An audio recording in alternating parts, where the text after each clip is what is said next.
नमस्कार, आप देख रहे हैं द हिंद 24 न्यूज और मैं हूं आपके साथ साक्षी निर्वाण।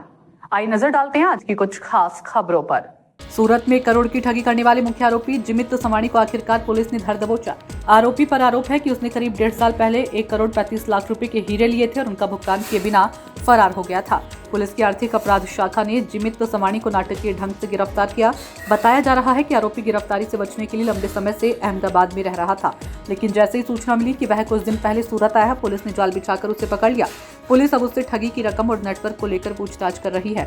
સુરત શહેર ઇકોનોમિક ઓપરેશન વિંગ દ્વારા એક આરોપીની ધરપકડ કરવામાં આવી છે। આજે બનાવની હકીકત એવી છે કે જે મિલન દોશી નામના જે વ્યક્તિ છે એ નેચરલ ડાયમંડ એલપી એ ડાયમંડનો વેપાર કરે છે। એમને જીમિત જીતેન્દ્ર સવાણી નામના એક વ્યક્તિ જે મુંબઈમાં રહે છે એમણે મળવા આવ્યા હતા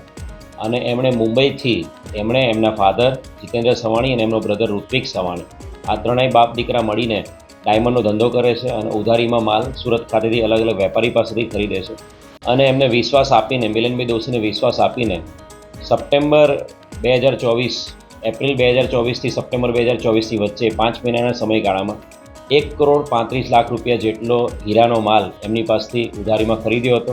ઇનિશિયલી 35 લાખ જેટલું પેમેન્ટ એમણે કરી દીધું હતું, પરંતુ સપ્ટેમ્બર 2024 પછી બાકીનું જે પેમેન્ટ છે 1 કરોડ રૂપિયા જેટલું એ પેમેન્ટ એમણે આપવા માટે ગલ્લાતલ્લા કરવા માંડ્યા હતા। કોન્સ્ટન્ટ ફરિયાદી છે એ મુંબઈ ખાતે જઈને પણ આરોપીને મળ્યો હતો। ત્રણ આરોપીને પેમેન્ટ બાબતે એણે કન્સ્ટન્ટ ફોન પર ફોન કરી રહ્યો હતો, પરંતુ આરોપીઓએ પૈસા આપવા માટે સદંતર ના પાડી હતી। એમણે એમના ફોન બંધ કરી દીધા હતા અને ફરિયાદીનો ફોન નંબર પણ બ્લોક કરી દીધો હતો। બનાવની ગંભીરતાને ધ્યાને રાખીને પોલીસ કમિશનર ગેહલોત સાહેબ દ્વારા આ જે ફરિયાદી છે એની અરજીની તપાસ સુરત શહેર ઇકોનોમિક ઓફેન્સ વિંગમાં આપવામાં આવી હતી અને તલસ્પર્શી તપાસ કર્યા બાદ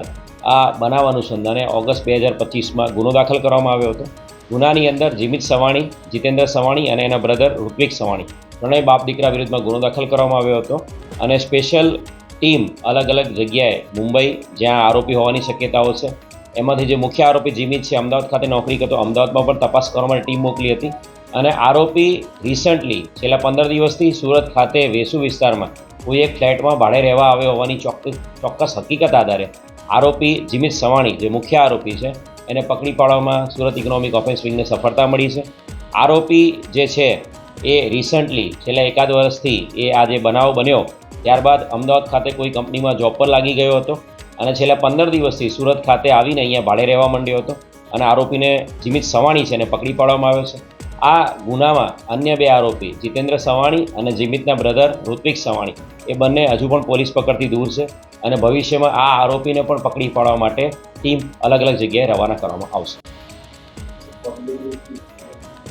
આ જે બનાવ બન્યો છે એમાં જે આપણા ફરિયાદી છે એ વિશ્વાસમાં રહી ગયા છે અને મીડિયા મિત્રોના માધ્યમથી હું આવનારા દિવાળીના તહેવારોના કારણે પણ જે પણ લોકો ટેક્સટાઇલમાં હોય કે હીરામાં હોય કે કોઈપણ જગ્યાએ બિઝનેસ કરે છે તો કોઈપણ વ્યક્તિને આપ ઉધારીમાં કે ચિઠ્ઠી ઉપર કંઈ પણ માલ આપો છો તો એ વ્યક્તિની જે વ્યક્તિ છે એની ઓથેન્ટિસિટી એની એ માણસ ઓથેન્ટિક છે એની ખરાઈ કરી લેવી જોઈએ। આપ કોઈ એજન્ટ મારફતે પણ જો માલ સપ્લાય કરો છો તો એજન્ટ કે બ્રોકર એ માણસ સાચો છે એની પણ ખરાઈ કરી લેવી જોઈએ અને સાથે સાથે કોઈપણ બ્રોકર કે કોઈપણ વ્યક્તિ જે આપની પાસે માલ ખરીદવા આવે છે તો એ વ્યક્તિએ અન્ય લોકો સાથે ધંધો કર્યો હોય કે બિઝનેસ કર્યો હોય તો એવા 3 થી 4 વધુમાં વધુ માણસો જેની સાથે એણે પહેલાં પાસ્ટમાં બિઝનેસ કર્યો હોય એની પાસે તેનો રેફરન્સ લેવા જોઈએ અને વ્યક્તિ કેવો છે એ બાબતે એની 100% એની ખાતરી કરી લેવી જોઈએ અને આટલી મોટી અમાઉન્ટનો માલ આપતા પહેલાં આપે વેરીફાઈ કર્યા પછી જ માલ આપવો જોઈએ। આપણા ફરિયાદી છે એમણે વિશ્વાસમાં રહી ગયા અને 1 કરોડ 35 લાખ જેટલો હીરાનો માલ એમણે 5 મહિનાની અંદર આપ્યો હતો અને એના કારણે એમને 1 કરોડ રૂપિયાની એમની સાથે આ વિશ્વાસઘાત થયો છે। એટલે તમામ સુરત શહેરની જનતાને હું નમ્ર અપીલ કરીશ, ખાસ કરીને જે બિઝનેસમેન્સ છે એ લોકોને અપીલ કરીશ કે આપ કોઈપણ ધંધામાં કામ કરી રહ્યા છો તો કોઈપણ વ્યક્તિ આપની સાથે જે મોટી અમાઉન્ટમાં માલ ખરીદે છે એનો વિશ્વાસ ન કરતા સૌથી પહેલાં એની ખરાઈ કરી લેવી જોઈએ અને અન્ય રાજ્યમાં જો કોઈ વ્યક્તિ આપની પાસે માલ માંગે છે તો અન્ય રાજ્યના પણ એના રેફરન્સીસ વેરીફાઈ કરી લેવા જોઈએ અને કોઈપણ માલ જો આપો છો તો આપ જીએસટી નંબર, એનો પાન કાર્ડ નંબર, એનો આધાર કાર્ડ નંબર અને એની બેઝિક ડિટેલ આપણે વેરીફાઈ કરી લેવી જોઈએ। देखते रहिए द हिंद 24 न्यूज।